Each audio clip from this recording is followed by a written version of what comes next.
Minneapolis and throughout the world. It's football time in Tennessee. Oh, what is up, everyone? Welcome back to another edition of the Vols ATB podcast. We got 3 members of the whole crew, and we're joined by our special guest, Christopher Gabriel, the one, the only CGP. Guys, less than a month away today until Tennessee football. I'm fired up. First day of fall practice. A lot of energy in the room, in the StreamYard.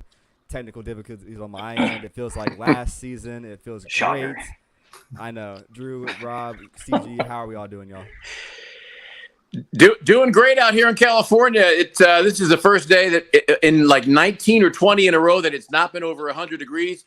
Of course, the big news out here, even though this is a Mountain West city, is what's going on with conference realignment. I've talked to people inside the Pac-12. I'm talking to somebody tomorrow up at Washington. I know we're going to get into some of this, but just all kinds of craziness as to where this all goes.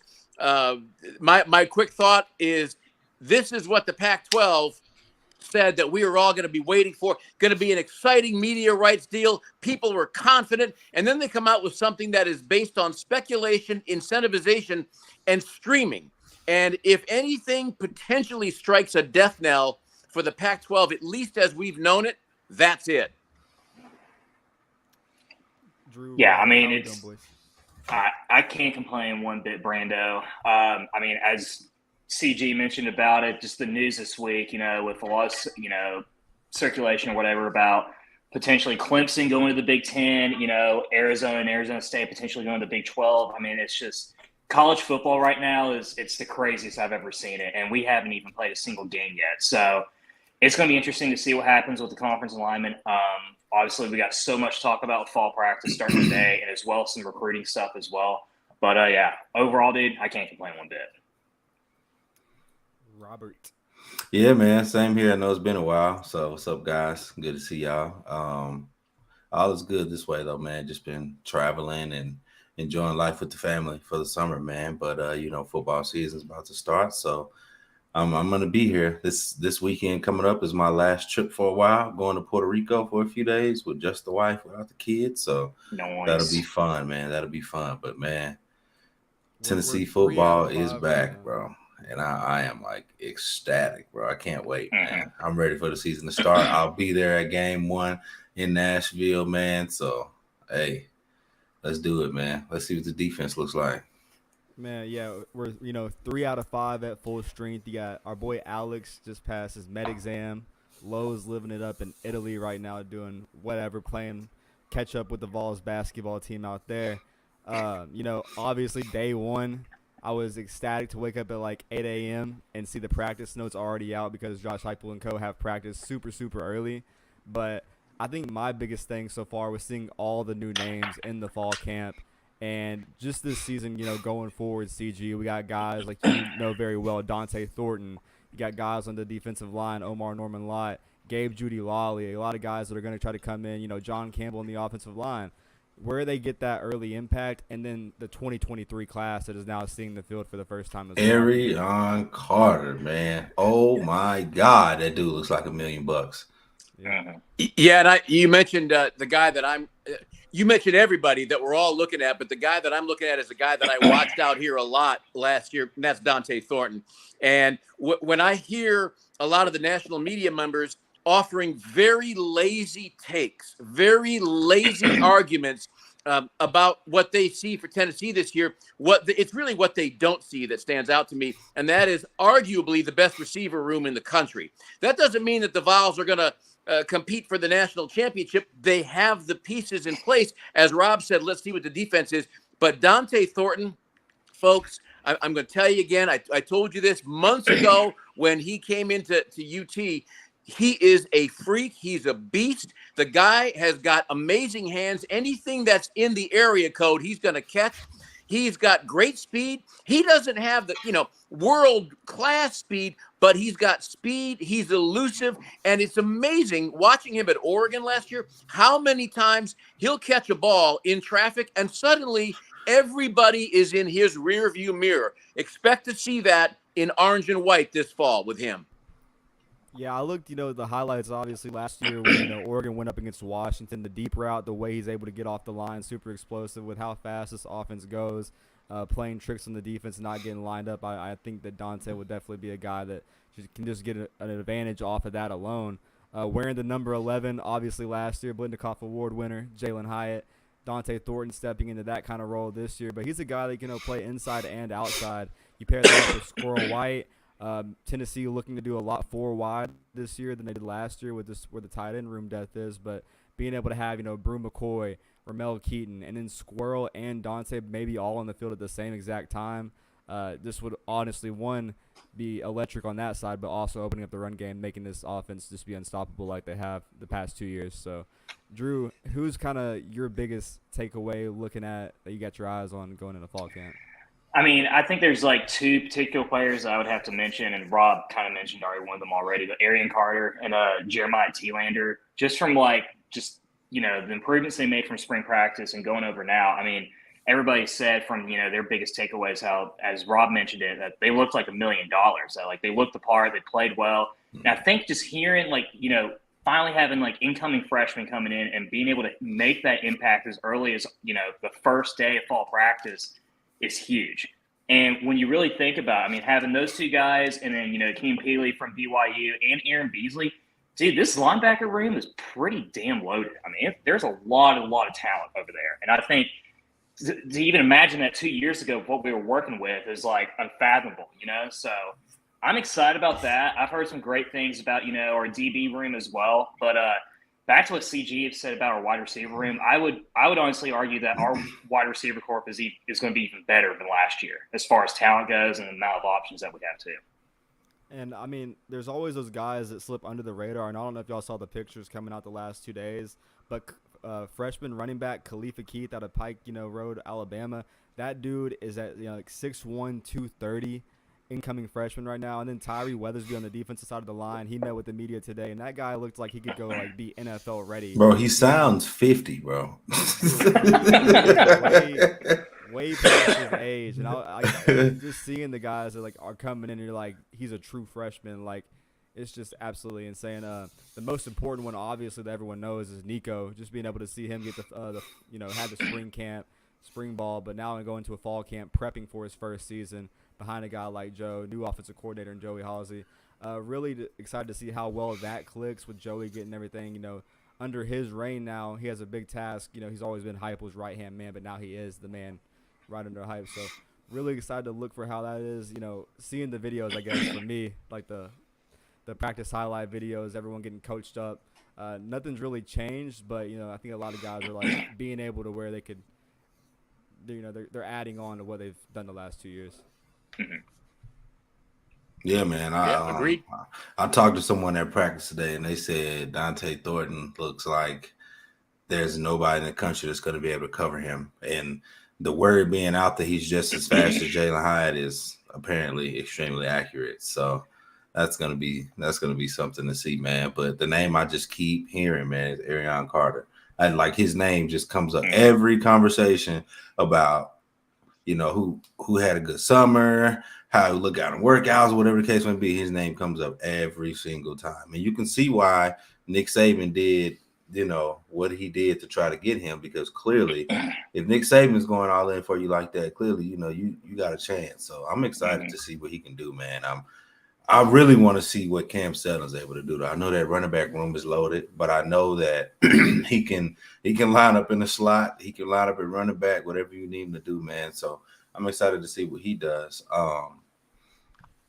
I'm also looking forward to this idea of yours, Drew. The hot take or the cold take, whatever the case may be, man. I got a couple hot takes, man. So I want to hear it. I want to hear it. Dive into it on that. Let speak on that. Yeah. So let the people know. So I've decided, let's spice it up a little bit. We've been talking about the same 3 or 4 things every single show, it feels like, for the last 3 or 4 months. So I got 4 takes for you guys, right? Segment's called Hot Take. I'm going to get 4 statements out. I want to hear your thoughts on whether if you agree with that take as if it's going to happen in the future, or why you don't agree with that take and why you think that's a hot take. So the first one I got, and I think it might be a scorching hot take, but y'all go for it. Joe Milton will break Peyton Manning's record for most touchdowns in a single season, which was 36 in 1997.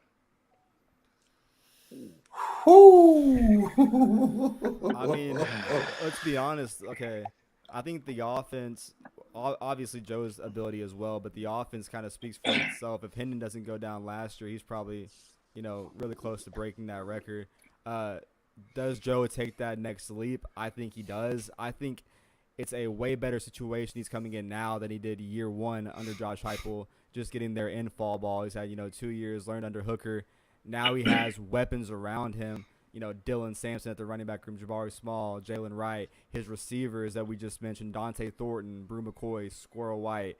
His tight ends, they went and got McCallum Castles. He got Jacob Warren. He has veteran guys around him. And I think with that alone, I think this offense is not going to miss a step. I'm not going to say that's too crazy of a take. I don't think it's too crazy. No, I don't. I don't know if he'll break it, but I think it's possible because of the receivers he has, because he and most of these guys on this team on the offense, this isn't a couple of years ago. They know this offense now. They know the wrinkles. There's going to be more wrinkles this year. You have a guy in Joe Milton who is incredibly experienced. And, as you talk about this potential for breaking Peyton's record, a lot of folks looking at Joe Milton, and they're still remembering the overthrows in the Pitt game, a couple years ago.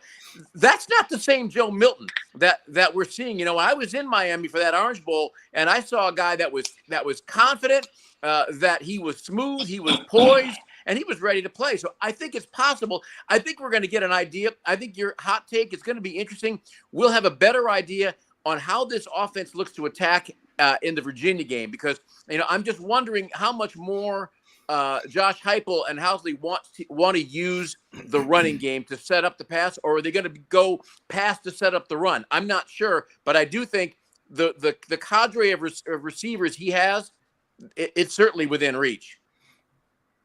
Man, I actually agree with Brando. I don't really think it's that hard of a take. When you first say it, you kind of ask yourself, like, sounds spicy. But then when you think about it, it's very well set up for him to break it and surpass it heavily. It is. You have 4 really, really good wide receivers who can basically do whatever it is you ask them to do. Everything that a quarterback needs from a receiver, you have each attribute and each trait in all 4 of those receivers. Some have it all. When you look at the offense, the way the scheme is set up, it's just everything that stacks up in this offense to the players, to, Coach Hype putting all the players in the right position at the right time, man. I don't see why Joe can't do it. I mean, I think if he taps into the potential that we know he has, I do believe he can throw for 40 touchdowns. I do. If he taps into that. Will he? I don't know. But also, Tennessee likes to run the football, so I also don't know if that's super realistic that he does that, because as much as people think this is an air raid offense, it's really not. It's very balanced, and they run the ball a lot. So I don't know if he'll get the chance to throw 40, but it's possible. So the reason why, I have that take on why I think it's a very high possibility is, when you look at Hendon Hooker's last 2 seasons, at Tennessee, in 2021, he threw for 31 touchdowns, which is only 5 off. And not to mention, he technically didn't start the first 2 games of the season. He came in starting as a backup and managed to get over 30 touchdowns within that season. And then, last year as well, he threw for 27. And when you look at, at the talent that we have at wideout, even the options that we have at tight end as well, you got 4, 5, 6 guys, 7 guys really, where you could where they're threats, down the field. And with Milton throwing over 10 touchdowns last year as a backup, I just think if you replicate that success and that consistency that we saw from last year and the way that this offense is designed, yeah, I mean, it's not necessarily pass heavy as some people like to say it's an air raid offense, because you did have 2 guys last year that had over double digits in rushing touchdowns. But the way that's designed, though, you're going to have plenty of opportunities to be able to throw deep balls and score. I'll say not a crazy take. Joe Milton will have double-digit touchdowns after the first 2 games. Austin P. I think. Now that is a very hot take. That is scorching right there. I'm not too sure about that. It's very well possible. I mean, it's not. I mean, it has to go in. He's not going to play long enough. Nico will come in the second quarter like he did Hendon last year. Hendon didn't break Peyton Manning's record this past year because he came out so early in 4 games, and he still threw that many touchdowns. Imagine if he didn't come out in the first half against what's the Ball State? Ty's dad. UT Martin. Yeah. Like he came out in like the second quarter, man. Didn't play the rest of the game. Imagine if he stays in, bro. Hooker would have surpassed it. So that's why I think it's possible. But also at the same time, when they're playing those nobodies, they do run it a lot too. So yeah, I don't know, man. But that's a. I think double digit within 2 games is pretty ridiculous. I mean, like I would say it's ridiculous, but like you're expecting then. I know they suck. I'm well aware of that. Like they're a horrible football team, but ACC team in the preseason rankings. That's just. So you just think they're going to throw? He's going to just throw for 6 touchdowns in the first game. I mean, he's going to be a Heisman favorite after that. If he does that. They're gonna come out emotional and ready to play. So Tennessee, I'm not saying like they're gonna lose, but the first quarter, Virginia's gonna give them all they have. So Tennessee better be ready for their best punch. Obviously, they should outlast it and win by 30. But I wonder what the best they have is. I mean, their quarterback situation. Brendan Armstrong leaving, the guy who they thought was going to be their starting quarterback through spring ball, he left. They're on a guy from FCS from Monmouth. I just think it's just going to be that team has a lot of question marks. And Tony Elliott has his handful right now. I mean, thank God. Should have took the Tennessee job, goofy. Oops, didn't mean to say that out loud. CG, what do you think this take? Well, the thing is, I think back to the 90s with Spurrier and with Danny Werfel, and a lot of folks looked at Ike Hilliard and Riddell Anthony, and that team, I mean, they could throw the ball all over the field, but that team's offense was set up by the running game. And when I look at what we're going to see this year, I don't know if I want to see 35, 36, 37 touchdown passes thrown, because I'm more interested in seeing us put teams away early, strike early, however we have to do it. I caught what Rob said. Listen, Virginia is going to come in and give their best shot, and we're going to torch this team. Listen, let me just say this. I am so tired. I don't mean anybody here, but I'm tired of the general Vols fan idea of, I don't know, I'm a little nervous about it. The hell with that. We had so many years of teams that we didn't know what we were getting. You know what? Now we know what we're getting. This is an offense that should average 40-plus points a game and over 500 points a game, and other teams should be fearing this team when we get on the field. They should hope that they're still in the game at the end of the first quarter. So Virginia, they could give their best shot. With all due respect to them, the Vols are going to destroy them. And how they get there, whether it's 3 touchdown passes or 5 touchdown passes or 6, I don't know. But I'm interested in seeing the kind of balance that we have and what's going to set up what? The run to the pass to the run. I think it's going to be the run to the pass, just because it always has been since he's been here. I don't know if you saw the workout videos, but Dylan Sampson has took another stride. Jalen Wright has gotten really better. And have a guy like Jabari Small that's a veteran that you're saying is probably going to be the third guy in line and getting carries is absolutely insane, just to say about the growth of those two, the first 2 guys. Like Dylan Sampson, this is going to be a really important year for him, and I'm excited to see him break it out. Rumors are that Dylan Sampson, when they did those new flicks and the New Jersey numbers, that he's going to be rocking the number 6. So rumors are that Jalen Wright had the best summer of the running backs, and Cam Seldon was right behind him. I just want to add one more thing. I'm curious what you guys think of this. Sometimes we discount the emotion that goes into games, and these guys are hyped. They're ready to go. But I'll tell you what, if I'm Joe Milton, I am damn tired of looking at everybody with 247 Sports, ESPN, you name it, and the list of 10 quarterbacks to watch this year, and Joe's never on those lists. And that he is noticing that, and if he didn't notice, his friends and his teammates are telling him that. He's a quiet, poised guy, but I am expecting massive things from him right off the bat against Virginia. Hot take. Joe Milton has a 50-yard sprint for a touchdown in the third quarter. Nope, second quarter, because he probably ain't gonna be playing. He probably ain't gonna play third quarter. not only like have we seen the videos of like his passing over the summer and stuff, but like they said he's even leaned down his body, lost a couple pounds. Just He to looks get good. even quicker. Hendon Hooker he does said look good. that Joe Milton Yeah. was actually really, really fast, and a lot of people don't know that. Yeah. I mean, we saw year one against Pitt where he went off for that 67. He got hawked down though, bro. I'm sorry, he got hawked, and he should have scored. He got hawked. All right. Now, I mean, we've seen though, like he's like, I mean, he can run. I mean, we saw that in Pitt last year. I mean, in 2021. I mean, my only thing is he got the agility and elusiveness, kind of like what Hendon Hooker had, because Hendon Hooker had that, and that was what was a huge difference with him last year, is being able to get out of that pocket and create a play. Yeah, his pocket awareness is a little questionable at times. It's a little suspect for sure. Yeah, and that was something at the Orange Bowl that I had a question about, and that was absolutely. He seemed, I don't know what was going on, but he seemed like he was intent on showing everybody, I'm not going to rush out of the pocket. I'm going to stay here. I'm going to go through my progressions. And there are times, to all of your points about this, where you want him to make that snap decision, like it's time to go. And when he does that, he can go. But when he waits that split second, it's too late. Too late. So here's my thing. Here, I've always wondered this. I've never asked anyone. I need to ask someone. But have y'all noticed that our quarterbacks do not throw the ball away? Did y'all ever notice that? Like, yeah. And this is no disrespect to Hendon Hooker at all, but in that Georgia game, Hooker hurt them a lot because he would not get rid of the ball. He just sat there and he held on to it rather than throwing it away, and that hurt them big time. And they had long third and fourth downs, and that's what hurt them when they were trying to get back into the game in the third and fourth quarter. So, good point. I've never seen any quarterback under Heupel since he's been at Tennessee throw the ball away. So, does he tell them to hold on to it? Or, I mean, obviously, I don't think he would, but I wonder why they don't, because they don't. Go ahead. No, forgive me. Sorry.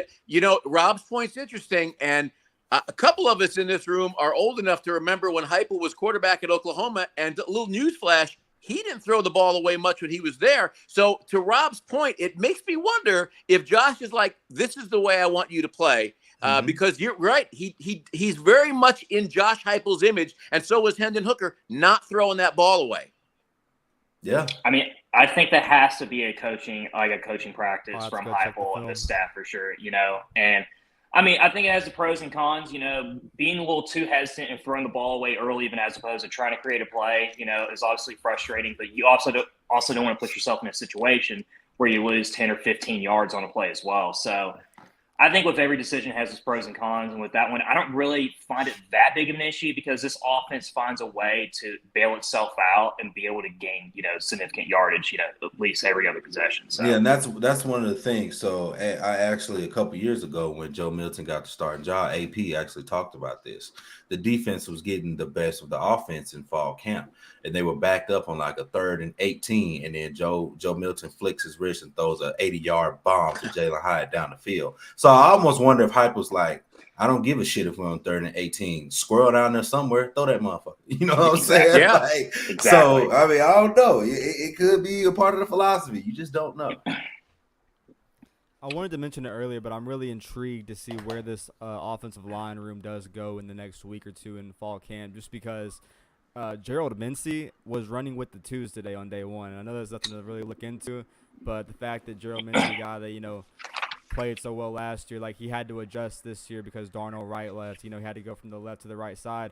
Apparently, he wasn't really too fond on doing that, and Jeremiah Crawford is getting the best of the reps. He was on the left side. He wasn't on the right side, so he's not even. It looks like he might not even be the one replacing Darnell, regardless. Yeah.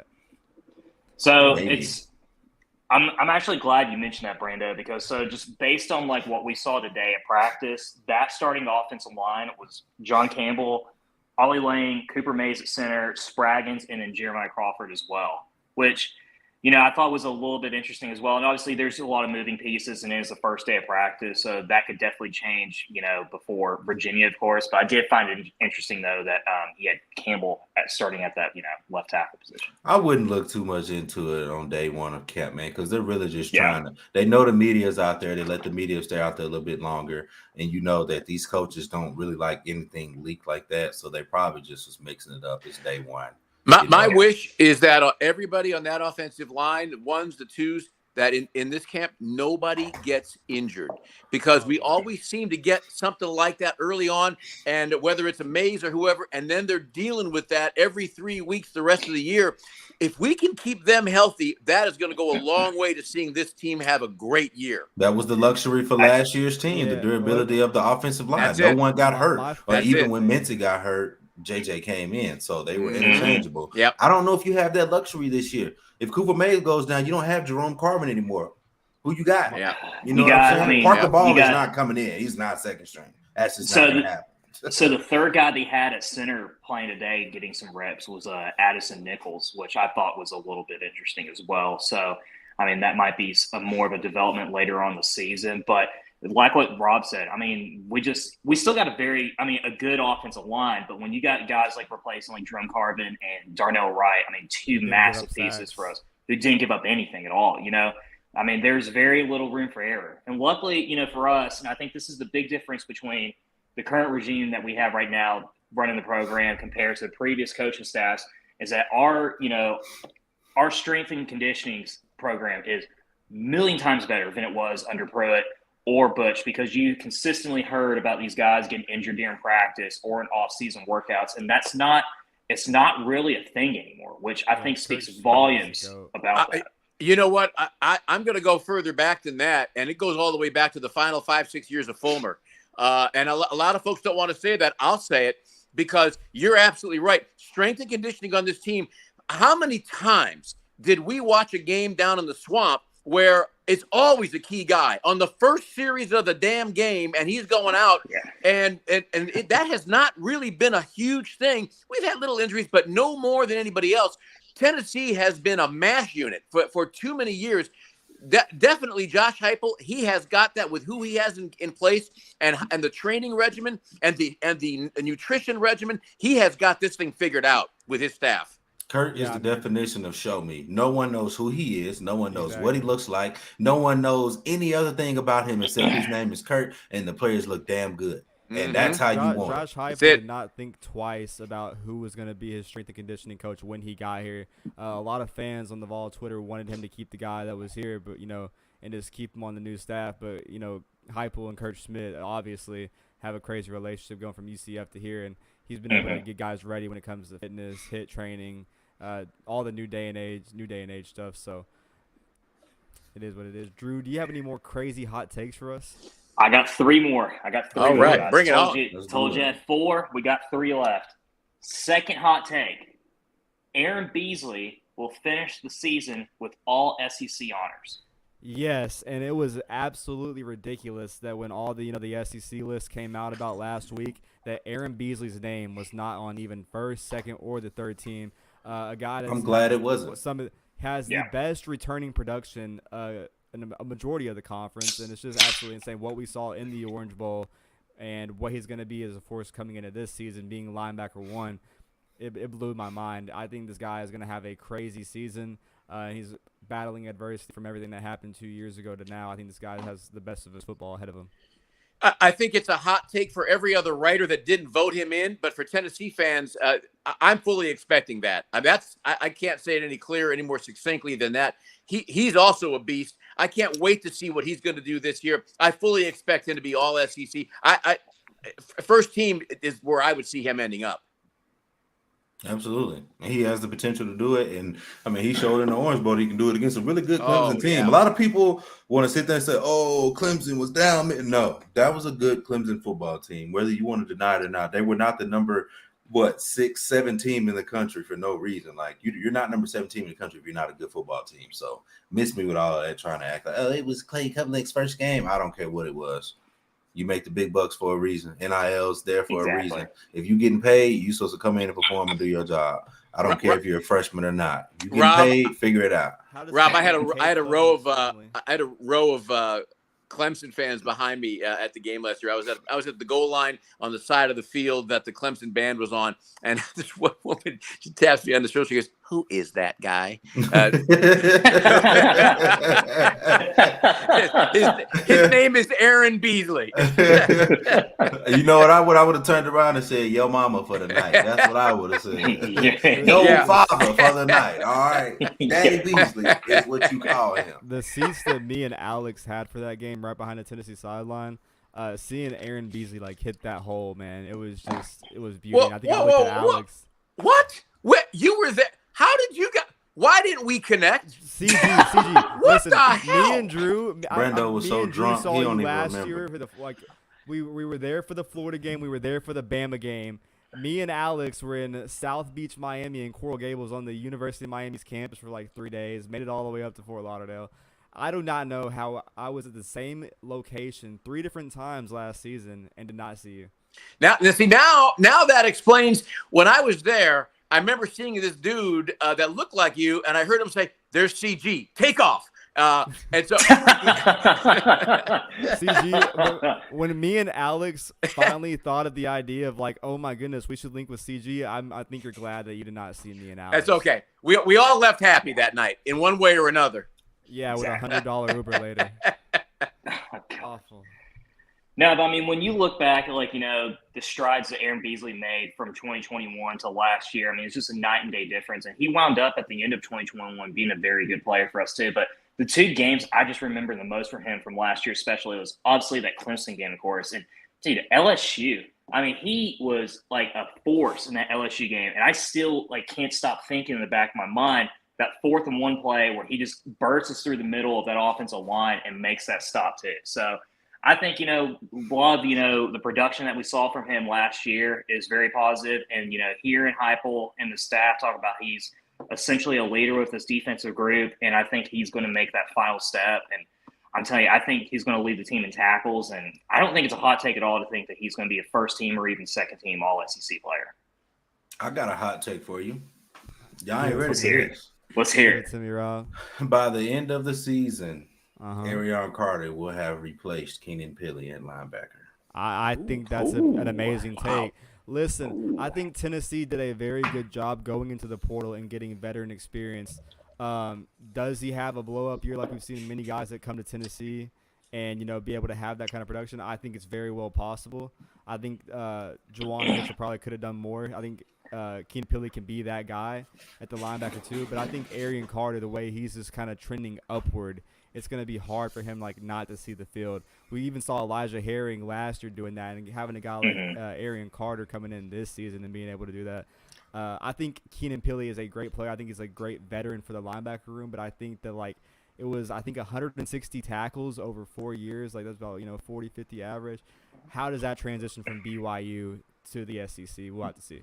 The speed is different for one in the SEC, and then 2, I think we have another Darren Kirkland situation on our hands, Colton Jumper, where the true freshman might be young, he might be fresh, but he's a little more athletic, he's a little bit faster, and he understands the game, and he's really, really smart.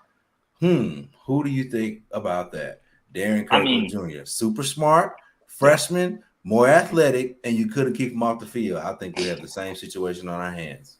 Brando, I'm glad you actually mentioned about Juwan Mitchell too, because I think a lot of people forget from that first season under Heupel, Beasley was actually behind Juwan Mitchell, and everyone thought, Juwan's going to be the guy because he has that leadership, he has that experience of playing, D1 football. Exactly. And honestly, if Arion Carter winds up starting more games at the end of the season, I think we're in a great situation. I would be much more concerned if Keenan Pili, which no disrespect to him, I think he's a good player, but if he winds up starting majority of the games and getting most of the reps over Arion Carter, I think that'd be a little bit concerning as far as his development goes. But I agree completely, Rob. In fact, I would even argue that Arion Carter wound up being a freshman all SEC as well. I think he has that potential. A kid at my work, I work at a retail store, and there's a kid at my work that plays high school in my alma mater. He said that, last year they scrimmaged Smyrna, and Arion Carter hit him so hard that he didn't want to play football for a week. I think yeah. What's crazy is Arion Carter wanted to play running back in college, and he was a 3-star, and he messed around and sent out. Man. He was going to Memphis to play running back. He sent out linebacker film, And Alabama, Ohio State, Georgia, Tennessee immediately called him the next day after watching his film. That's just like, bro, that's crazy. And what number does he have? Do you guys know his number? 11. It's number 7. Number 7. Who's number 7? Way back when. I know CG knows. 2000. Let's say Gerard Mayo. Gerard Mayo. I can't think of the years off the top of my head, but yeah. I think Mayo was 04, 07. He was a dog. He was good. Man. Yeah. Yeah. And let me tell you something. Let's get something straight right here, right now. And this is how I am telling you guys, and I know for a fact that Arion Carter is the truth. You name me one player in the last 10 years that has came to the University of Tennessee and got a single-digit number as a true freshman. You can't. You can't. You can't. You don't get a single-digit number as a true freshman, bro. You don't. Are you talking about like for just defensive players in general, or just all players? I'm just saying, like all players. True freshmen normally don't get single-digit numbers. So obviously, you got like quarterbacks and whatnot, but for the most part, a linebacker on defense, you're not getting number 7. You're not getting that. You're not. I mean, I was just gonna say like, well, Garantano was number 2 his freshman year, but you know. It's amazing how often his name finds its way into a conversation. We could be talking about doing taxes, like, you know what? It reminds me of Jared Garantano. It just just always comes up. He taxed Tennessee. He gave it his all at the 2-yard line against Alabama. He taxed us out. A kid was having to get carts at our store, and he was like, "Life's not fair." And I literally said, "Yeah." And Jared Garantano fumbled at the goal line. So, you know what's crazy, bro? I mean, I'm all about hypotheticals. I love hypotheticals. I really, really do. And some of them are stupid, but I don't think this one is. I really think Tennessee wins that football game if he hands the ball off. I really do. 1,000%. I really think Tennessee wins that game. Yes. And they didn't call that pass interference in the end zone with Juwan Jennings. Like, we got cheated. I mean, Darrell Taylor clean hit, just gets up, 15-yard flag. But you know what? I'll say this, though. I'm glad that at the end that we won the way we did last year against Alabama to beat the streak, and as opposed to would have won it with Jarrett fucking Garantano as our quarterback. If he was the guy that snapped our streak, I don't know how I would have felt about that. I would have been like, oh, yeah, it's great. And then later on, you're like, really, out of all the quarterbacks that we had through the years, it was this guy that snapped? He had a chance, man. He had a chance. I mean, Josh Dobbs had 2 opportunities to beat Alabama, too. Well, you know, and going to Rob talking about hypotheticals, if Garantano hands it off, if the Vols win that game, the emotion last year in that stadium would have been there, but not nearly as much as it was with that buildup. Right. Mm-hmm. Yeah. I agree. But that's why we play the game of hypotheticals, man. It's great. That's it. To play the game. It is. You know, it's always fun to. We ready for take number 3 here? Bring it on. All right, boys. The Vols will make the college football playoff in 2023. That's a crazy hot take. I'm going to tell you how I feel right now. A lot of people might not like this, but I'm going to say the only way that happens is if with this year's new rule, right? I think it's like the best 2 teams, non-East, non-West, the best 2 teams in the SEC go to the SEC championship. Correct me if I'm wrong. It's not, it could be 2 from the East, right? Is that it's next year. Next year they do that, 2024. I don't know. That's crazy hot take. I was going to say the only way is. Look, man. Look, I'm going to tell you like this. And I'm one of the very few people that's going to say this, bro. I am not picking Tennessee to beat Georgia until they do it. So until Tennessee beats Georgia, I do not see them going to the college football playoffs. And even if they so happen to go 11-1, they're going to meet Georgia again, and they're going to lose again until they prove to me that they can beat Georgia. I'm just going to have to see it until I believe it. I'm not getting caught up in the hype. I got caught up in the hype last year when the number 1 rankings got released and Josh Heupel on TV smiling like this, like, yeah, and I'm like, shit, Tennessee feeling good. And they walked in there and got pancaked. So, nope, not happening this year. Nope. Prove it. I am the opposite of Rob on this one. And a couple of reasons. I don't think they're going to make the playoff this year. I don't know how the road goes, but I do think that last year we saw an end we saw a big road win in Pittsburgh. We saw the end of the Florida streak, or just in terms of having Florida finding ways to win a game. That last drive, I thought, oh, here we go again. We saw going down to LSU and pounding them. We saw an end of the Alabama streak. We saw a lot of endings last year. I really believe that this year, when Georgia comes in, I think they're going to be missing a little bit, at the quarterback position. I'm not saying they don't have, somebody on their depth chart who's going to come in and play well, but I don't think it's going to be somebody. It can't be somebody as steady as Stetson. But I do think what Tennessee went into in Georgia last year, and I think it's the magic if the Vols are in the hunt, Neyland is going to be lit like the Oklahoma game. I mean, it's going to make the Alabama game seem like romper room. And I think that what happened to the Vols last year, and look, I don't know if the three of you agree with me, but that game last year, that could have been a win. The game that first drive, things just didn't go right. An overthrow here, an underthrow there, a drop there, getting a field goal. Things just didn't break right. But I really believe what Georgia's going to be, with all due respect to the Georgia Bulldogs, they're walking into a hornet's nest this year. I'm hoping that game is at night in Neyland. I would love to see it. Love to see it. Cold.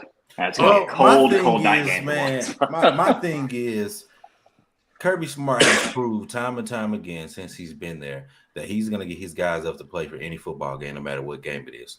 Somehow, some way, he gets his guys fired up to come into Neyland and just beat the brakes off of. I don't know how he does it, but he has done it ever since he's been there, man. And Tennessee's barely had a chance to beat him. And CG, I gotta disagree with you. I don't think Tennessee had a chance to win that game last year. Oh, really? Okay. I don't think they had a chance. And simply because, if we're being honest, anyone who watched that football game, you can see Kirby took his foot off the gas very early. And very early. He just started running the football because he knew defensively that they were locked in. Hooker had he had a rough game. He missed a lot. He was shook. The crowd was going crazy. And I had a friend who was on the sideline, and his exact words, he texted me. I will show you the screenshot. I'll go back and find it. He texted me and said, "These boys are shitting themselves right now." And that's all I needed to know. And that was in the first quarter after the first 5 minutes of the game. See, I'm living in the Rob hypothetical world here right now. Okay. Because I would agree with you in the second half. I didn't think the Vols were going to find a way to do it. What I'm saying is prefaced on how the game started. And the way the game started, I really felt that if the magic if again, fellas, if this, if that, a few of those come together, we drop 7 on them, and then it's a whole, we let Bennett get out of a third down play. So many things happen that were not the way things happened most of the year. Tennessee was not as good a team as Georgia last year on either side of the ball and special teams. There's no maybe special teams close, but there's no question about that. And you're right, Rob.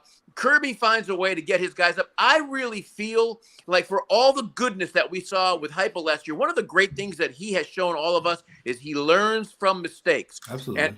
And I really believe that was a learning moment for him. It was a teachable moment, as was the South Carolina game. So that's where my hope lies. And I may end up being wrong about it, but this is going to be a vastly more competitive game this year than what we've seen in Neyland and overall in the series in the last couple of times they played each other, except for the Jawan Jennings moment. Interesting question for you. What do you think Hype learned from that Georgia game? I think he learned about preparation. I think he learned the mental side of things. As even keel as he is, I remember him talking at the SEC Media Days about how he's got to be calm because if his players see him calm, then they're going to be calm. But I really feel like Hype, and I'm speculating now, I feel like Hype had his guys believing we're going in there and winning that game. And I feel like there might have been, you don't want to put them on a pedestal, but you want to respect them. And I felt like our guys came out watching them in pregame warmups. There just looked to be a little bit of a swagger. I don't want them looking timid, but I felt like they, a little bit, as crazy as it seems, underestimated Georgia just a little bit, overestimated themselves a little bit. And I think, Rob, I think that's what Josh learned. I like that, though. He's got to like find that. a little more balance. Yeah, I like that. I like the explanation. I like how you broke that down. I like that. That's valid. I mean, the only factor this year going from last year is that we play them like way later in the season. This is a November game this year. It's game 11, so they might have the quarterback situation figured out by but then. that was going to be my point, though. I just don't think that Carson Beck and Brock Vandagriff are the guys that are going to be able to step in after what Stetson's done the last 2 to 3 years. I mean, and but be championship ready year one. I don't feel like it's fair for take. you to say that because it's happened every year. Kirby's been there. Look, no matter who's at quarterback, they have the blueprint around him, but I feel like there's a lot of pieces that now play for the Eagles from that team last year. I think, if there's going to be a chance, it's going to be this year. It's just not fair to say that because they prove time and time again, year after year, that they're going to find a quarterback that gets the job done for them. I mean, Stetson Bennett was a freaking walk-on, bro, and he just won them 2 back-to-back national championships, bro. Georgia is going to find a way. Kirby Smart is the best coach in college football right now for a reason. From a talent perspective, both Carson Beck and Brock Vandagriff. They're 5-stars for a reason. They're much more talented quarterbacks than Stetson Bennett. And I mean, Stetson Bennett was a good college quarterback. He was a good system quarterback where he was able to get the job done and, create opportunities. But to say that there's going to be a drop off, dude, I mean, you're talking about 2020, they had JT Daniels, who was a 5-star transfer from USC, Isaiah Newton, who was predicted to be preseason all ACC player, number 1 overall pick, number 1 overall, and doesn't even play. Stetson Bennett won the job over both of them. I mean, and that's not to say he wasn't a bad quarterback, but dude, it doesn't matter who they have a quarterback. They're going to figure it out. Going back to Rob and CG's debate there, I was really enjoying listening to that. I kind of agree with both of you guys. Just because from Rob's perspective, that was the biggest home game Georgia's had in God knows how long. And, the combination with the rain as well, and just the crazy ass weather. I mean, it was just a combination to be an extremely hostile, very difficult place to win. And Eric Ainge, of course, just giving them fuel to the fire, which is not surprising at all from him. Absolute idiot. But from CG's perspective, though, a lot of people forget about this. That first drive that Georgia had to start off the game, they fumbled the ball, and we started off within our own 45, 50-yard line, and we had a great opportunity to be able to get 6. Mm-hmm. And we had about 2 or 3 overthrown passes from Hooker to Hyatt, which was very rare. We hadn't seen that all year. Well, Hyatt actually let up on one of those routes. So it was a lot of people didn't see that live on TV. But if you go back and rewatch that Georgia game, that first ball that Hendon Hooker overthrew Hyatt, he didn't overthrow Hyatt. Hyatt let up because he didn't think Hooker was going to throw it. And then Hooker that's a great observation. And then he tried to get it. Yeah. And that's when he also hurt himself and tweaked his ankle a little bit. A lot of people didn't realize that during the game. Yeah, it's a great observation because you could if you break that down and you watch the film, you'll see where he lets up just a little, and that was the difference in a completion and an incomplete. Because that was a touchdown, 100%. Yeah, it was a touchdown. He had a beat.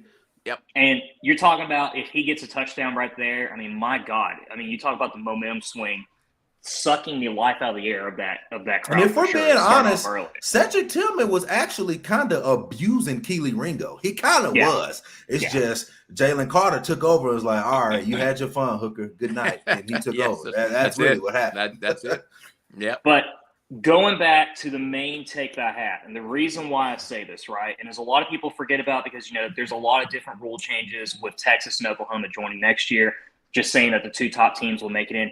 That's not the case this season. This is the last year where the top East team and the top West team play each other for the SEC title game. Granted, I don't think we're going to beat Georgia this year. I just think Georgia's they're kind of like how Alabama was in the early 2010s, where it's when they lose 6 or 7, 8 guys, they're just going to reload with talent. I mean, they've consistently had the top 2, top 3 recruiting classes for the last 3 or 4 seasons. So there's not going to be a fall off in talent at all by any means. However, I still have questions about Alabama and their quarterback situation.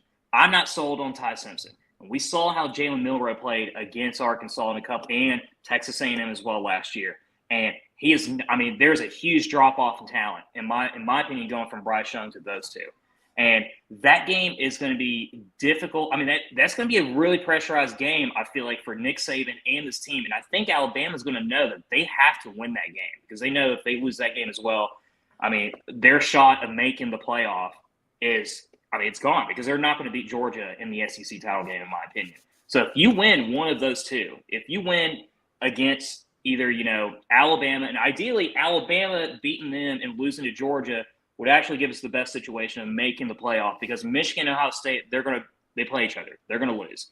LSU and Alabama, they play each other. One of those teams are going to lose as well. USC and Oregon as well, they play each other. So, it's going to off balance, and it's going to give Tennessee the opportunity to be able to sneak themselves into that playoff as a 3 or 4. Now, granted, that has to mean that they have to take care of business against South Carolina and Missouri won't be an easy game this year for us either. And I know people are talking about Kentucky. I'm not worried about Kentucky. We always beat Kentucky. So let me throw one more game in that I've noticed a lot of folks are kind of bypassing, not necessarily intentionally, but bypassing, mm-hmm.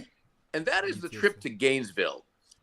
Because, talking about a team that owes another team, not just owes them a loss, but owes them a beatdown, an absolute savage beating. And it's funny. I don't give a damn what fans have to say, but it's funny with looking at what Florida fans are like. They're just counting, like they're already counting it as a W. We got this game. So, pardon my English, this ain't the Vols of the past. This is not the Tennessee team going in there. I've said this forever. I've said it on this program.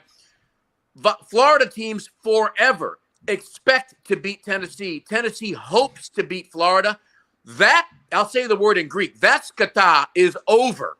I'm Greek, by the way. That Heupel is going in there, and he is where he was off a little in Georgia. He's going to have them chewing glass and spitting fire going into the swamp. And I am not only expecting a win, but I am expecting this team to beat the hell out of that team. They definitely should, because Florida is just abysmal. So they definitely should. Yeah. But at the end of the day, if we're being honest, those 16 years or 15 years, whatever, where Tennessee didn't beat Florida, about 10 of those games, Tennessee should have won. Easily. Should have won. You know what I'm saying? So, and they didn't, so you just never know going down to the swamp. And Drew, I want to say this about Alabama. Yeah. I was completely out on Jalen Milroe, but I've also seen someone of his caliber turn it around and figure it out. Now, I'm not comparing the two players. I'm comparing the play style into how they play the game of football, into how the critics talk about them. Lamar Jackson was disrespected heavily. He can't throw the football. All he can do is run. He's just an athlete. Look at him now. If Jalen Milroe figures it out and he develops properly, I'm telling you right now, Jalen Milroe can absolutely win the Heisman at Alabama if he figures it out. Imagine your quarterback being the fastest on your football team, for one. Number two, you have nothing but 5-star wideouts all around you and 5-star linemen all around you. So you're going to be protected. You're going to be able to get the football out of your hands if you can make the right reads, figure it out, throw the ball. And also, the guy runs like a 4-2. So if he can put it all together and figure it out, think about Lamar Jackson at Alabama 6-7 years ago. That team is unstoppable. If Milroe can figure it out and that offense takes, a step to the next level, like most people think it will because it's Nick Saban. Yeah, I got to be honest, man. I don't know who's going to beat Alabama. I don't. If that's a big if. That is an interesting comparison, and I don't think it's that far fetched because when you remember watching him going into that Arkansas game, and Grant, he struggled a lot, but he had that one breakaway play where he ran for 75 yards, where he looked exactly like that, don't get me wrong. He has exceptional talent. He has all the talent in the world to be an all SEC, all-American quarterback at Alabama. There's no doubt about that. But just judging based off the film that we've seen from last year, seeing from that Arkansas game, and let's be honest, that Arkansas team was not very good last year. And seeing against Texas A&M, it was at home. But the big one though, Texas A&M, who were awful last year. That game was at home. That was a game that Alabama should have won by at least 3 touchdowns. And it was a night game in Bryant-Denny as well. And it came down to the wire. Didn't get blown out by anybody. They lost a lot of games, but they were in every single football game that they played, if we're being honest. So they weren't good, but in the win column, they were not good. But they had a chance to win every game. They had a chance to beat Alabama at home. Just saying, man. You're right. No, you're right. Don't get me wrong. last year's record does not, for at least for Texas A&M, doesn't translate of like how talented they are, because they've got probably the second or third talented roster in the country. It goes Georgia, it goes Alabama, and then it goes Texas A&M. And if we're being honest, you might can put Texas A&M over Alabama at this point. You might can. You have a strong case. Stars, from a star perspective, absolutely. No doubt about it. You know. But when I'm just judging based off last year, I just think right now at the moment, and granted, the season, I mean, once the season comes up, a lot of things can unfold and a lot of predictions can be changed. I'm just thinking, looking at on paper right now, Alabama's more of a realistic win for Tennessee than Georgia is, and just based off of last year and what both teams are returning back. But this Tennessee team, and it's like what I told Brando a couple weeks ago, this Tennessee team can either go 8-4 or they can go 11-1. I mean, it all solely comes down to like how well Joe Milton plays. I mean, and you don't want to put too much pressure on one guy, but literally we saw last year and the last couple of years, having that quarterback and having that right type of play changes the entire dynamic of a whole entire team. So. I think it's the defense, man. I think it's the defense. I think if a Tennessee goes 11-1, 12-0, I promise you it is the defense, because as arrogant as it sounds, I'm not really worried about offense. I'm not. Like, Josh Heupel brought in Hendon Hooker. Well, he didn't bring him in, but he turned Hendon Hooker into pretty much a Heisman quarterback. If Hendon Hooker doesn't get hurt, he absolutely wins the Heisman. You know, let's just call a spade a spade. At least the finals, Dylan Gabriel is considered one of the best quarterbacks in the country. Who developed him? Oh, wait a minute. Josh Heupel. All right, cool. So,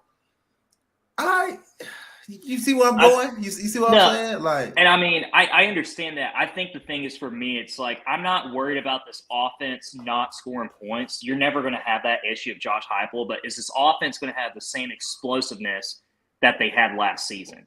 Like, are we going to be able to connect? Is Joe Milton going to be able to consistently connect at the deep balls and make those, explosive plays, like kind of like how Booker did last year? I think so too. Better. I think so too. Milton gives you the option. Milton gives you the option to be able to throw in the middle of the field whenever you feel like it, because you're not going to get to it. He just throws that hard, and he also gives you the option of getting the ball to square white in 0.2 seconds where you ain't got time to get over there. He's already 10 yards down the field. You can make the argument, and I think it's a safe argument, that Joe Milton has more weapons at his disposal this year, and he has several guys that are versatile. They can be coming out of the backfield. They can be going in motion. There's so many different things that this offense can do. The question really is, to answer your point, Drew, will it be more explosive? If Joe Milton plays like we saw him against Vandy, it was a driving rain. It was Vandy, but he still did what he had to do. And then Clemson, where, as Rob said earlier, this was not some half-baked Clemson team. This was a good Clemson team that he picked apart. If he does that this year, they will score. They will run up yards on people like me eating pulled pork when I'm in Knoxville. I mean, it's going to get ugly. In a good way for us. If you got Jalen Hyatt out here splitting safeties and cornerbacks in the NFL, and you telling me Dante Thornton is just as fast, but he's taller and he's bigger and he's more athletic and has better hands, shit, don't tell me the offense ain't going to be better this year. It 1,000% is. All Joe got to do is flick his wrist. And not if Joe Milton, look, bro, Joe Milton is so talented. All he has to do is flick his wrist across the middle of the field, like he did to Jimmy Holiday last year. It's just a flick. Yep. And also, Ramel Keaton, that long touchdown, what did Joe do? Joe literally just did this. It's a flick of the wrist. If Joe can get the flick of the wrist down right, no one is going to stop this offense, man. I mean, think about it. In the last 16 years that Nick Saban has been at Alabama, there has not been one coach to shred an Alabama defense the way Josh Heupel's team did. And if we're being honest, last year, Josh Heupel shredded the defense too. It's just the defense on Tennessee side ran out. They couldn't compete, and then the offense just got flushed too. So it was one trickle effect. But Josh Heupel has already shown he's going to score anybody and everybody. Georgia had the best defense in the history of college football, and who scored the most points on them? Tennessee. I'm just saying, man, the offense is going to score. And you got a quarterback like Joe Milton, if he can figure it out, man, who gonna beat him? Who gonna beat this team? Literally, like you said, man, a flick of the wrist, like that highlight to Squirrel in the Orange Bowl, and then catching stride on back to back. Like, I think we saw clear enough in the Vandy and Clemson games. Granted, like everyone's taking all the orange and white game notes or whatever. I think we saw in the Vandy and Clemson games that the problems have kind of been fixed, and might there be one or two occasional overthrows? Yeah, that comes with playing the quarterback position. But I think what we saw year one compared to who Joe Milton is now is a completely different player. Here's when I knew that Joe Milton figured out the overthrowing and underthrowing. Here's when I knew, and you might think it's funny, but it's the truth. In the Vanderbilt game, Joe Milton underthrew Jalen Hyatt on that bomb. He underthrew him. Joe Milton has never underthrew a soul in his entire life. Jalen had to slow down and catch the ball right here, and that is why he failed. So when I see Joe Milton underthrew Jalen Hyatt, I say, yeah, he got it figured out because you don't underthrow him, and Joe Milton don't underthrow nobody. So that's when I was like, all right, bet he's got the deep ball figured out. And the rest of them that he threw that game, they were mainly pass interferences. So, hey. And it was raining, man. It's hard to play football. I mean, that was just a very. I mean, it was a tough conditions, for Milton to be able to like have those explosive plays. But we saw him throw those against Missouri, especially in that fourth quarter. Which I mean, the one that he had to scroll wide, where it was like 75 yards down the field. My gosh! I almost feel like Joe Milton throws it so hard that because think about it. Like I don't know if y'all know this or not, but think about it. Squirrel White. Every time Joe Milton hits him deep, he falls. So I'm wondering, is Joe Milton putting so much heat on a 75-yard bomb that Squirrel just falls every time? Because if you go back and check the film, he falls every single time Joe throws him a bomb. Every time. Yeah. So I'm just wondering, like, dang, is the ball coming that hard or what? You know what I mean? Like, it's funny to see. But, it's just, Boys, last take. Final one I got for you, and this one, even when I wrote this one down, I knew it was a scorching hot take, but I'd love to hear y'all's thoughts on it. Dylan Sampson will lead the Vols in rushing touchdowns this year. I don't know. I think that's a true statement. You think so? I think Dylan Sampson, who we saw, if we're going to point to the Missouri game and the Vanderbilt game, I think Dylan Sampson's the guy. I mean, what we saw Dylan Sampson do against Missouri, then go and do in that last game where him and Jalen Wright just completely came unglued against Vanderbilt. I think that year one to year two, he's absolutely taking different strides. Dylan Sampson got here way, way late before last season. He barely, had fall camp. Justin Williams-Thomas was the back that everyone was hype about. Justin Williams-Thomas went to Cal. But Dylan Sampson, he's that guy that he learned the system. He kind of blew up. And I think what we've been seeing, in spring ball, what we've been seeing in the videos with all the running back room together, I think that guy he's definitely had his best football ahead of him. When you look at Dylan Sampson, I'm asking this in earnest. It's not a rhetorical question. What is Dylan Sampson's strength to you? And then I'll follow up. What is his strength? North, south, or east, west? Ooh. So if he's got a straight line, definitely north and south. Okay. If he can just take off, definitely north and south. Yeah. I don't really feel like he showcases east and west much. I don't feel like he played enough for us to analyze that. And that's why I asked, because I think so far what we've seen from him is a north-south guy, and this offense is a north-south running game. We haven't seen a lot of misdirection. We haven't seen a lot of student body left or right. We just haven't seen a lot of that. I'd like to see more, but if we don't see more, if we continue to see a lot of north-south kind of plays, then I think that Dylan Sampson will lead the team in rushing. I absolutely do. It's definitely going to be Jalen Wright, and I'm not even going to debate that. Jalen Wright had the best workout, the best summer of all the running backs. And ask me who Jalen Wright's best friend is. I wonder if y'all know who his best friend is. Take a wild guess. Jalen Hyatt. Jalen Hyatt is Jalen Wright's best friend. He saw what Jalen Hyatt did last summer. He saw what Jalen Hyatt did last season. And for a reason, that the words coming out of summer that Jalen Wright had the best summer of all of the running backs. And I personally think he's starting. By game 2, game 3, I think he's starting. Let's look at this for a second from 30,000 feet. When you think about, we're talking about running backs, we're talking about wide receivers, the offensive line, we talked about the defense a little bit. And what have we talked about this hour and 3 minutes? We're talking about something that we haven't seen a lot of over the last 10, 12, 13 years, depth. We have guys at different positions. We have different guys that can step up.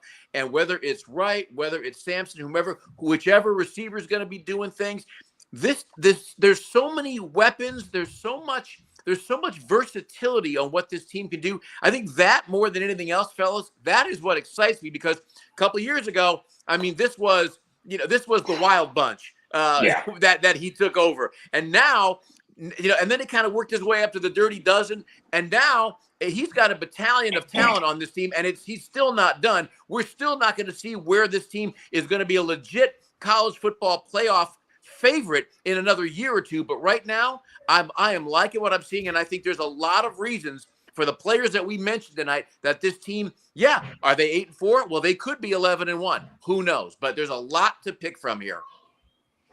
I mean, the potential that this team has for this upcoming season is it's unbelievable. I mean, like I mentioned earlier, they could very easily make the playoff. The talent is there. The amount of weapons that we have in depth as well is definitely there. And I think that's the huge difference between, not just last year, but especially, going into 2015 and 2016, I think a lot of fans thought hey, we might be a dark horse of making the playoff. We have a good starting 11, but we got, 15, 16, 17 guys from the offense that could be able to make those plays, that could, play just as well and play at the same level as Alabama and Georgia's, of the college football world. So I think it's going to be exciting. My only thing, the reason why I would say Dylan Sampson could potentially lead the team in rushing touchdowns is because just like from that Missouri game that Brando mentioned last year, he showed a lot of potential. He has the potential to be an outstanding running back for us. I think all of us can agree on that. But, I'm taking into effect as well that, Jabari Small, as much as I do like him and how well he's played at Tennessee the last couple of seasons, he is injury prone, which is going to give Dylan Sampson more opportunities as well to get those reps too. But I think all three of those guys in general are going to probably get reps splitted pretty equally among the three. But I think regardless, this is the best running back room that we've had in a number of years for sure, especially talent. And not to mention, we got Cam Seldon potentially being a 4-string running back, which is just absurd. You got to think about it, man. Definitely the talent is there that hasn't been there in quite some time, man. And these guys have the quiet confidence to them, because over the last 10 years, you haven't heard one Tennessee team say, we want to go win the East. You haven't really heard it like that. You've heard the expectations are, we're going to do 9-4, whatever the case may be. This team is actually talking out loud about winning the East at SEC Media Days, where every other team in the country is going to hear that. I think that bodes well for them in the future, in the long run. And that's why I think that, now that they expect to do it, I think that there's a chance. Don't know if they will, but there's a chance. One thing that I am going to look for this year, and I'm be curious to see what you guys who are closer to this and seeing practice, is I noticed in the Orange Bowl, we'll forget about Vandy for a second, but in the Orange Bowl, and maybe it's because it was only his second start in how long, Joe didn't run the tempo quite as fast as Hendon did. I'm not sure the reason. I'm sure that's something that Coach Heupel has addressed, but I think that's going to be a key as well to get that tempo where Coach Heupel wants it, and Joe's going to have to just pick it up just a little bit. He certainly can do that, but at least in the Orange Bowl, he didn't run it quite as fast. Ran it effectively, but not quite as fast. I'm glad you mentioned intentional. Could have been. Yeah, I'm glad you mentioned that CG too, because that was my biggest notice between with Milton being under center and Hooker too. Is Hooker just played with a sense of urgency after every single down, regardless if he got 4 yards or if it was a 15 or 20 yard play as well. And I think you might see that with Milton a little bit more this year, but I think it also all depends on what the quarterback's most comfortable with. And maybe for Milton, maybe the best thing for him is just to slow it down a little bit, because this offense, every play, you're going to have guys open. You're going to have an opportunity to get a first down. So, you don't really need to have that type of offense where, you're just running full speed nonstop, 24/7. But I'm glad you pointed that out, though, because I think a lot of people kind of forget that too. He slows it down just a little bit more than compared to what Hooker does. But yeah, guys, that was the 4 takes for the hot take segment. Pretty incredible that we managed to stretch that out for over 45 minutes. I love that. Want to mention one last thing. I know we've done this show for over an hour now, and Brando, I got to ask CG and Rob on both of this. The NCAA verdict, boys. We finally got our answer. I've been waiting to hear both of y'all's thoughts on it. There's even been more leaks about Pruitt's text messages. The most recent one was recruits were asking staffers for fake IDs so that they can get into bars during their college visits. And Pruitt specifically telling the staffer that he didn't want any shitty players visiting at Neyland Stadium for the 2018 Missouri game. Final thoughts on what the punishment was for Tennessee and just kind of everything that's unraveled about Pruitt and the staff and what we finally know since it's all out in the public. Well, Rob, I'll jump in here and then check out what you thought. I said all along, and I said it on Fox Sports Knoxville a number of times, that I didn't think that we were going to get a postseason ban. I think if there's one thing that the NCAA, and I've interviewed Mark Emmert before, and we've talked about this issue, I think the level of inconsistency, the level of consistency in the NCAA is that they are inconsistent in how they met out penalties. And I think a lot of Vols fans that we know on Vol Twitter and elsewhere were saying, the hell with the NCAA, let's just stick it to them. Let's not do. No, they still hold the cards. Irrespective of how inconsistent they are, they can do you in a bad way. I thought that Tennessee, from Donnie Plowman right on down to Danny White, Josh Heupel, and everybody involved, by showing their cards, opening up their wardrobes, letting everybody into the house and saying, come take a look at whatever you want. We're going to help you any way you can. That went a long way to helping Tennessee out on this. And I also think good for the NCAA. They got one big thing right, and that is that nobody on that campus, nobody in this program, nobody involved with anything to do with Tennessee football is there that had that mess, that parade of clowns that this program was under Pruitt. And glad that they're all gone. Glad that this is behind us now. Will the scholarship losses hurt? You know, they've already been self-penalizing as it is. I think they're going to be just fine moving forward. And this is a reminder for Tennessee, and it's a reminder for every school that we can say what we want about the NCAA, and I have slammed them for years. But when it's time to pay the man, you better be careful, because the man can still put you down. So we've moved on, and I think the NCAA ultimately got this one right. Yeah, I agree. Dondi has a lot of weight at the NCAA level. She has a lot of weight. So I think once they made that decision to do what they were doing, I think they already had a clear-cut idea what they needed to do to avoid a bowl ban. I think Dondi sat down and had a phone call with the NCAA and was like, look, here's what's going on. I'm going to tell you everything. What I want in return is no bowl ban. And I think the NCAA was like, yeah, all right, bet. Tell us everything. Give us everything you got. We're going to bring our people in. We'll save you from a bowl ban. For two, if they would have tried to give Tennessee a bowl ban, they were getting threatened to get sued by Tennessee lawyers. So I don't think they wanted to play that there, because if you taking a shot at the NCAA, you definitely got weight. You know what I'm saying? So they definitely had something on the NCAA. NCAA knew that they couldn't pass that out. And as far as what Pruitt did and everything like that, I'm not even going to say anything bad about Pruitt or anything like that, simply because every coach in America was doing it. Pruitt just got caught. Pruitt came from Florida State, he came from Georgia, and he came from Alabama. If you think he just picked it up in Tennessee, you out of your damn mind. Out of your damn mind. Three dirtiest programs in college exactly, football, bro. too, exactly. So I'm not gonna say anything about Pruitt, man, because every coach is doing it. Pruitt was just sloppy, and he got caught. That's all. That's all that happened. Everyone does it. Yeah. I'll say one thing to follow up on Rob's point. He's right about that completely. My problem with Pruitt from day one is that I always felt, and I've said this for years on the air and on my show, that Tennessee desperately needed an offensive-minded coach. And I think in that regard, that's where Philip Fulmer, even though he brought some calm to everything by bringing Pruitt in, the problem is the focus was in the wrong area. Bringing Josh Heupel in now, this offense has gone from the 1950s Big Ten to modern age. And that's where I think we got it right. So I didn't care for Pruitt's methodology in terms of style of play. That's what I didn't like. Yeah, that's fair. That's fair. And I think he is still a good football coach, right? From an X's and O's perspective, he's a great coordinator. I mean, I think all of us can agree, especially those 2 seasons he had at Alabama. He was a fantastic defensive coordinator. But there's just some guys out there that are just not able to have that CEO role and be able to overlook an entire program. And we've seen that. Tennessee's had their fair share of that with Dooley and Butch and Pruitt, and some guys just can't do it. And luckily for us, Heupel is one of those guys that can do it, and obviously he's done an exceptional job in such a short amount of time. The one thing I thought was interesting is that, that plea deal that Tennessee proposed to kind of end the investigation early was the exact same punishments, more or less, as what we wound up getting, which was like a small reduction in scholarships and no bowl ban.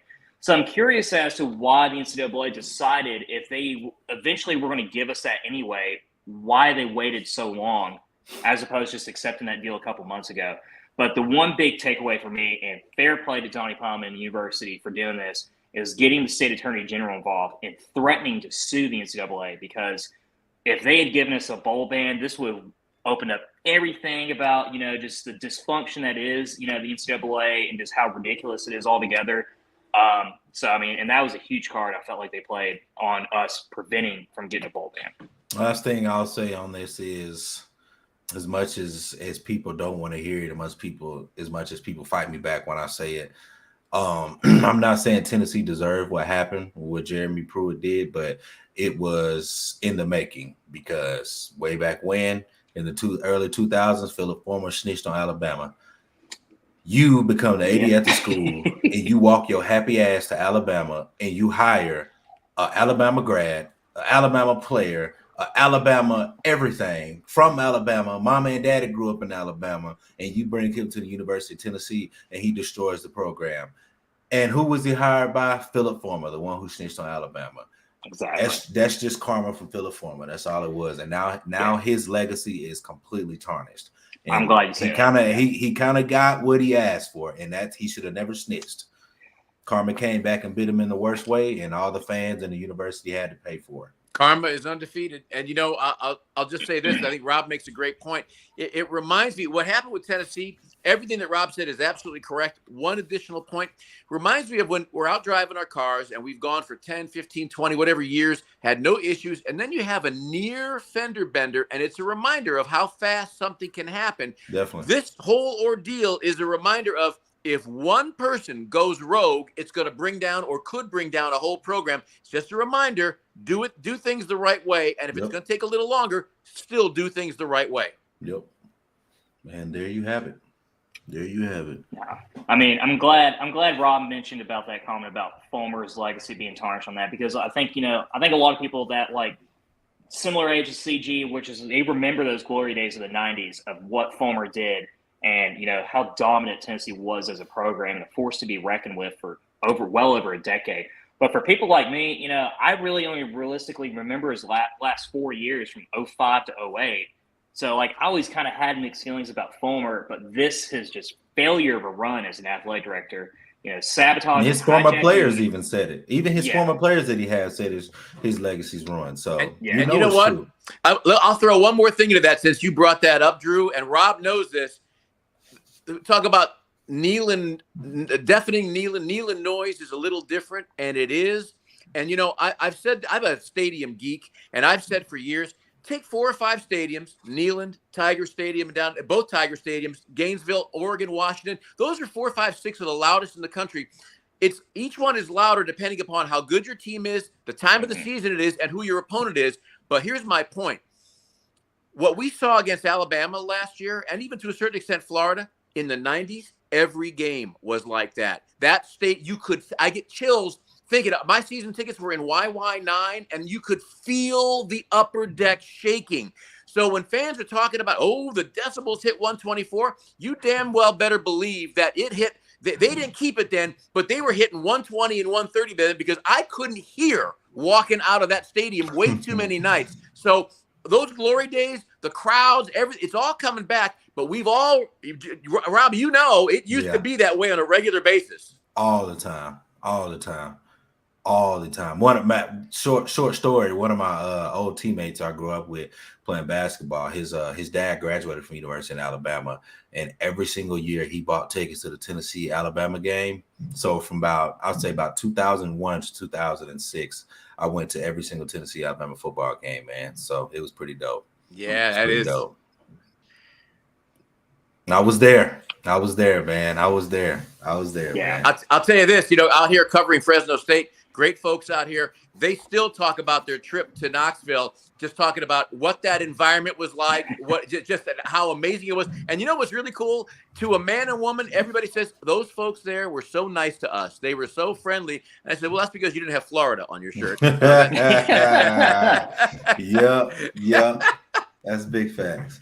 It's funny you mentioned Fresno State CG, because that was the first game at Neyland. I was about 5 years old when that Look at that. happened in 03. Wow, man. The one thing I remember from that game is that it was hot as hell that day. I mean, I think they played, it was a noon kickoff in August, late August. Oh my God.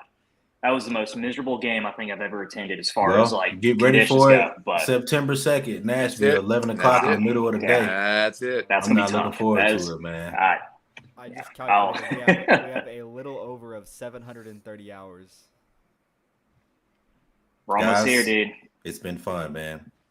I thought you were saying that's how long we were on tonight. It's like, okay. Hey, we've been talking for a stroke, though. We've been talking for a show, but it's been a good show. It has. It's great to see all you guys, man. Likewise. Excited for Tennessee football. Excited to see my boy Rob. Excited to just, be talking about year 3. Everything we covered tonight. Drew, Rob, CG, any final comments before we bang this one out? Peace and love, man. We'll see y'all next week. That's all I got to say. Peace and love. Less than a month away. Football's finally here, boys. It's make sure you. Sorry for the interruption. Make sure you send an invite before that Virginia game. Yeah, for sure. It's a and pleasure best to Lo and Alex. Pleasure is all ours. Great to see you guys. CG, y'all we take care, appreciate you man. always taking time out to join us. Y'all can go follow CG at CG Program on all social medias, or listening at KMJ Fresno. Boys, hopefully we're back here next Wednesday, full effect. A lot of breaking news going down. Not sure what the conference alignment will look like next week. There's a lot of ACC movement. The Board of Trustees in the state of Arizona announced an emergency meeting tomorrow. Arizona to the Big 12. Crazy times, but can't run on damn Big 12. We've covered that big on my show, and the craziest thing about Arizona, a lot of people don't know, is the Arizona Board of Regents oversees both schools.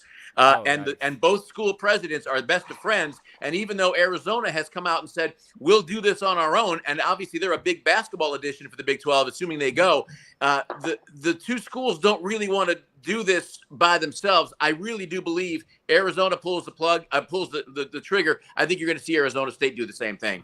Dope. Crazy. Oh, also, before we do go, Tennessee obviously did get the good news that Bennett Warren, we did get a commitment from 6A to get the offensive lineman, top 5 offensive tackle there. Tennessee has a lot of recruiting battles coming in, closing here in the next week or two. 4-star wide receiver Amari Jefferson, does he still lean Bama, or does he? He's going to Bama. Don't even just tell the people he's going to Bama. We all know it. He's going to Alabama. Chris Cole, 4-star linebacker, Tennessee battling Georgia there. I think that one's really heavily contested. Does Tennessee get another commitment the next week? We might find out. But, boys, pleasure being on here for as long as we were. See y'all next weekend. Until then, good night. Peace and love, baby. Boys. Good night from California.